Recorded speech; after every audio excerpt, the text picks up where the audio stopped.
Jam në Times Square, në zonën më të shtrenjtë të New Yorkut, në ekranet ku mund të menaxhosh reklamat. Një djalë shqiptar, Jurgeni, që merret me menaxhimin e reklamave, publikimin e tyre në Times Square, më ka bërë një surprizë, më kërkoi një video, shiheni videon tani, video së bashku me vajzën Alisin në malet e Shqipërisë, në Gramsh, duke bërë xhiro makinë.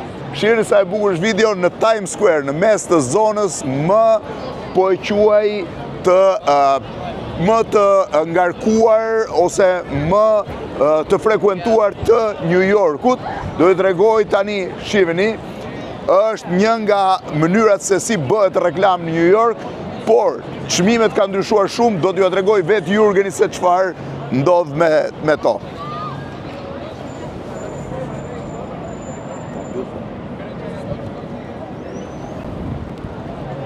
Jurgen, sa kohë ke në Amerikë? Kam 2 vite e gjysmë në Amerikë. 2 vite e gjysmë në Amerikë, po nga ke ardhur? Kam ardhur nga Fieri, kam jetuar në Tiranë për disa kohë, kam vazhduar edhe studimet për informatikë ekonomike në Tiranë. Pasi kam mbaruar disa vite studime, kam ardhur prapë këtej me studime. Do me thënë, mbarove studime në atje, erdhe, çfarë studimesh po bën? Po bëj për marketing edhe komunikim. Marketing dhe komunikim? Po. Dhe tani me çfarë merresh këtu tamam? Këtu merrem me reklamimin në këto ekranet e Times Square-it edhe në të gjithë Amerikën.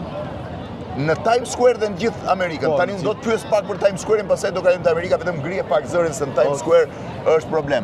Kush është ekrani më i shtrenjtë i Times Square-it? Atëherë ekrani më i shtrenjtë që është këtu në Times Square, është ky ekrani këtu. Këtu? Që shumë biznese të forta nuk kanë mundur kur që t'ja heqin Coca-Cola së reklamën që aty. Coca-Cola e ka aty reklamën dhe asnjë biznes i fort. Sa mund të paguaj Coca-Cola për atë? Coca-Cola për atë lloj reklame aty mund të paguaj me miliona dollar. Miliona dollar? Dhe është 24 orë të ditës? Po, 24 orë ditës së bashku me Samsungun, të dyja bashkë. Coca-Cola dhe Samsungu. A ka mundësi që ta nxjerrësh Coca-Colën pak minuta dhe të vendosësh një tjetër? Po, ka mundësi, po duhet të paguash shumë para për ta bërë këtë gjë. Po ekrani dytë më i shtrenjtë, kush është? Ekrani dytë më i shtrenjtë është direkt përballë këtij ekrani këtu. Ai që është simbolika e Times Square-it, aty ku shkruan One Times Square, po. Aty ku bie dhe topi i vitit të ri, po. Ja dhe shtylla që bie topi i vitit të ri dhe 2025-a sipër.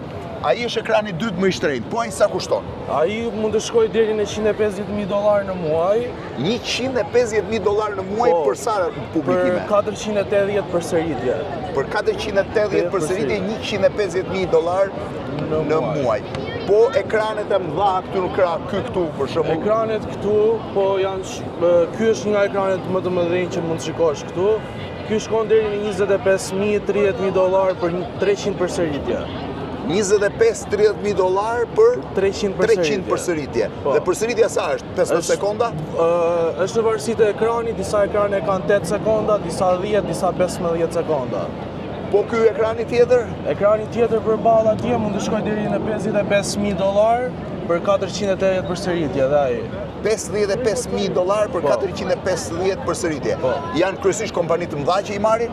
Po kryesisht janë pronarët e buildingeve që i kanë, por është dhe një kompani që i monton të gjitha këto ekranet. Të gjitha ekranet? Po. Këto dy janë po ashtu ekrane shumë të mëdhenj. Ky dhe ky tjetri që është gati sa gjithë, ky Marriott Marquis. Ky që shikon këtu është sa po është bërë. Dream Outdoor. Dream Outdoor është kompania që i monton ekranet. Dhe sa mund kushtoj ky? Se kam akoma, sepse sapo nuk ka sjell ofertë akoma. Nuk ka sjell ofertë akoma. Po ky i madhi tjetër këtu? I madhi tjetër i Marriottit këtu është vetëm pjesa lartë e tij jepet për biznese. A pjesa poshtë nuk lejohet? Pjesa poshtë nuk lejohet, janë bizneset që janë poshtë. Pra bizneset që kanë marrë me qira godinën. Kjo është pjesa dhe ky ekrani këtu? Ky këtu dhe tek Broadway, ai mund të shkojë deri në $17-18,000. $17-18,000. Po ky sipër jeshili? Ky sipër i Expressit është 35 deri në 40,000. 35 deri 40,000. po ky ekrani këtu që u shfaq video ime, sa kushton? Ky ekrani këtu na lejon të fusim videon me disa lloj ofertash. Po. Ka oferta që mund ta lësh videon 5 minuta me radhë. Po. Për 5 minuta pa ndalim, që mund të kushtoj deri në $10.000. $10.000 për 5 minuta. Ka Po. oferta që këtë ekranin këtu ta lidhësh me një ekran tjetër atje. Po. Ai lidh dy ekranet. Ti lidhësh të dy ekranet dhe mund të shkoj deri në $2.000, $3.000, $4.000 Për një shfaqje. për një ditë. Po. Bëhet fjalë për një ditë. Një ditë sa shfaqje? Një ditë shfaqet video çdo një orë për 15 sekonda. Po. Çdo një orë për 15 Nga sekonda. ora 12 e natës deri në orën 11 të natës Të ditës tjetër. të kësaj dite. Të kësaj dite. Po. Është gjithkohën aty. Është gjithkohën aty. Edhe ky ekran i madh më the është po ashtu ky që Po. doli WhatsApp-i. Tani ti si lidhesh me këto? Çfarë mënyre? Atëherë kur kam ardhur në fillim, Po. kam pasur vetëm këtë ekranin këtu. Këtë të madhin. Sa kushtonte atëherë kur ka? Atëherë kushtonte, kishte aplikacionin e vet dhe kushtonte vetëm $40. Po. Për mua, për të futur për një reklam. Për një reklam, për 15 sekonda. Tani ajo ofertë është hequr. Edhe unë jam lidhur me të tjerë duke i takuar në përzyra. Pronarët e ekraneve kam shkuar, i kam takuar në përzyra. Kam bërë muhabet me ta, edhe ata më kanë lënë 1% për çdo shitje. Pra, edhe njëri nga Shqipëria që do të përshëndes dikë ose do të bëjë një reklamim, mund t'i nxjerrë këtu? Për përshëndetje, për përshëndetje, për urime, për shprehje dashurie, për çdo gjë. Për çdo gjë. Të dele gjitha në ekranin e madh. Sa duhet ketë, nuk e di sa po e quaj vizitor ka Times Square-in ditë. Times Square ka me miliona vizitorë në ditë. Mund të futeni ta kontrolloni në internet, janë me miliona. Po domethënë ti mund të marrësh dhe ekranin më të madh fare, dhe atë të madhin fare. Po, të gjitha çfarë të shef syri. Tani më the edhe që mund ta shohësh në kamera Times Square-in, mund ta tregosh pak? Po.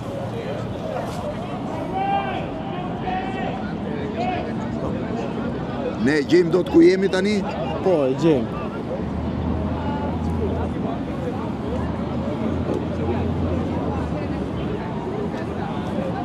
Domethënë ne mund ta shohim dhe ku jemi vet?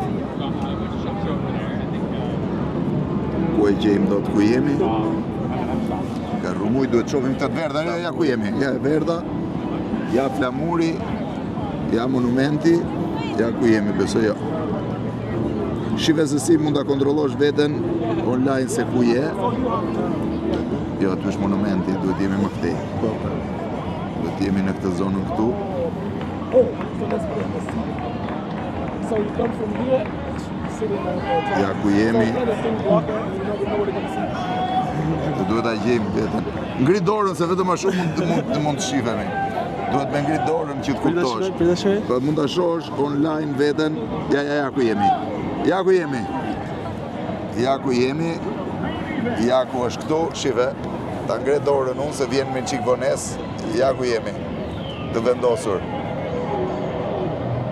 Është e gjitha, po na vin njerëz. Ja ku jemi. Domethënë ti këtu e shef dhe online të gjithën. Po, e shoh gjithçka. Po ekranet e tjera që menaxhon, si i menaxhon? Ekranet e tjera kam disa kontakte të Në çfarë qytetesh? kam në Las Vegas, në Boston, në New Jersey, në çdo pjesë e Amerikës ka disa ekrane që janë ikonike të zonës. Dhe ti mund i vendosësh në të gjitha. Po, në të gjitha. Ashtu kemi dhe stacionet e autobusave, stacionet e trenave, brenda në autobus, brenda në tren. Dhe brenda në autobus, ti mund ta reklamosh kudo. Kudo. Kjo quhet reklamim digjital? Digital out of home.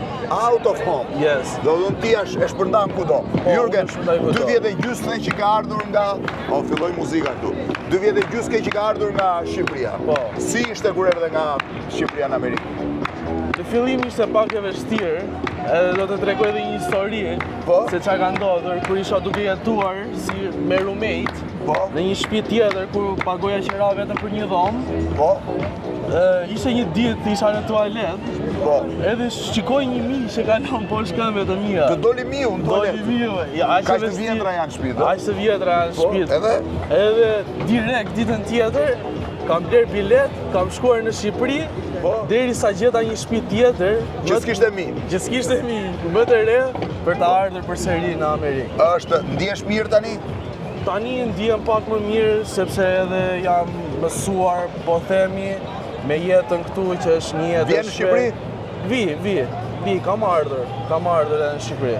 Jurgeni merret me menaxhimet e ekraneve, super histori e pe nxorri dhe videon time me Alisin. Jurgen, faleminderit. Faleminderit juve.